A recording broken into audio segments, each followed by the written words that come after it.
Hello guys! Hello, this is for Aquarius. Welcome dito sa aking channel, Aquarius. Welcome.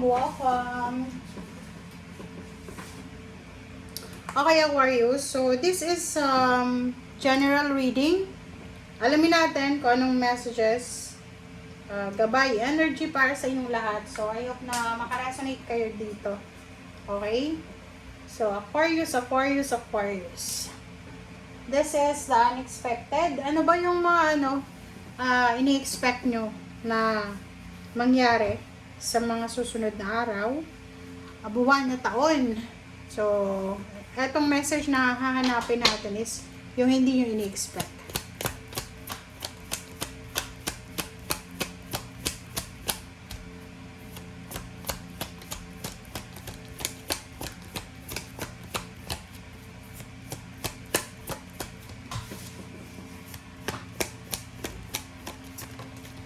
Okay, Lilies, King of Spade. Wow, number 30. There's a good luck and good fortune coming para sa'yo. Okay, kita mo dito, ito yung Queen and ito yung King. So, sinasabi ng baraha, maybe there's a promotion, salary increase, higher position, or maybe there's a baby coming para sa'yo. Pwedeng panalo sa loto or sa kung ano pa man na mga contest na may involved na salapi.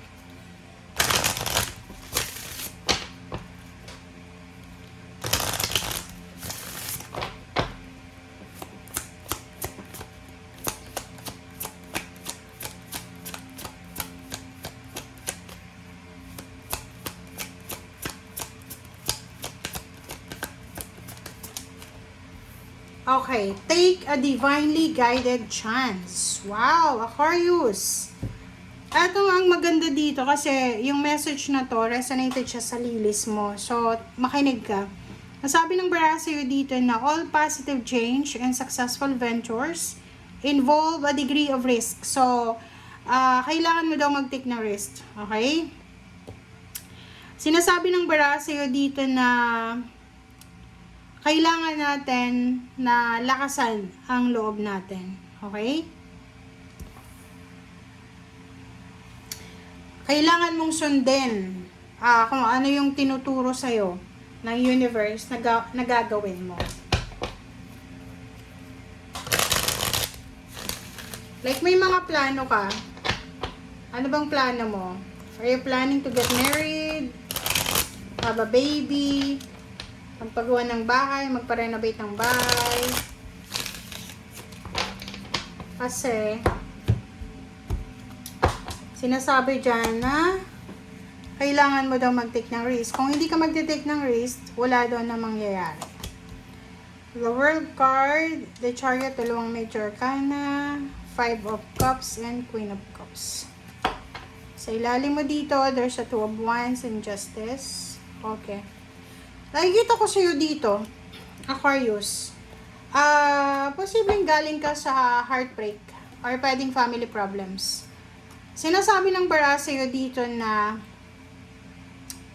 may mga tao na pwedeng naging rason kung bakit ka nasaktan. Like, trinidor ka, inurakan yung pagkatao mo, or whatever man negative or toxic na ginawa sa'yo. And ngayon, nakikita ko sa'yo dito na medyo hindi ka masyadong komportable sa mga nangyayari sa kanila sa ngayon. Sinasabi ng baraha sa'yo dito na gusto mong mag-take ng revenge, gusto mong gumanti, pero iniisip mo naman na baka pag gumanti ka, ay ibalik sa'yo ng tadhana. So, parang ganon ang energy mo. Alright. The World card. Okay, so there's a travel coming. Isang accomplishment. So, meron kang ma-accomplish. It's either bibili ka ng sasakyan, magta-travel ka, or maybe you will relocate. Parang ganun. Isang water sign, Pisces, Scorpio, and Cancer, ang posibleng manghihinayang. Panghihinayangan niya na wala ka na sa connection niya. Nakikita ko sa'yo dito na isa din na parang collaboration or partnership with water sign or earth signs ang posibleng panghihinayangan mo. Kasi malaking pera to eh. So, pwedeng this is a business ventures or whatever man siya. So, nakikita ko sir dito na posibleng manghihinayang ka. Or pwedeng yung ibang tao yung manghihinayang. Kasi wala sila sa buhay mo. Oh, diba? There's a justice eh. There's a contract signing. There's a contract signing because of nag-purchase ka ng sasakyan. Contract signing about visa, passport, or trabaho, or posibleng end of contract, or new contract, renewal of contract, or whatever contract man yan, or papeles.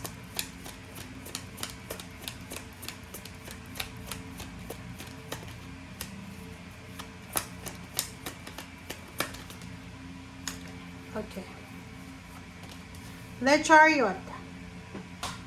Ang nakikita ko sa'yo dito na sobra-sobra yung motivation mo. You're super motivated. Napaka-hardworking mo. Isang Aquarius ang nakikita natin na ano siya, panay overtime mo, panay trabaho mo kahit na weekends or may mga holiday season. Kasi the Chariot, sinasabi ng barahan na you're aiming for a victory and success. You're aiming for lump sum of money. You're aiming for so much money. Financial prosperity. Okay, King of Pentacles and Five of Cups. Nakikita ko sa'yo dito na wala kang sasayangin na oras. Parang ano to eh, isang Aquarius na napaka-workaholic mo. Workaholic, willing ka na gawin lahat. Wala kang sasayangin na oras, wala kang sasayangin na pera, wala kang sasayangin na sentimo. Lahat na ata ng pwedeng pagkakitaan, papasukin mo. Lalo na kung may trabaho ka, makikita mo dito na sinasabi ng barahan na lahat ng mga actions mo ay puro connected sa salapi, puro connected sa pera.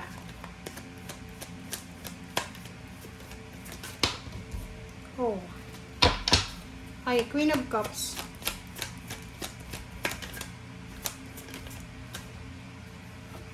Okay, the Lovers. There's a love life.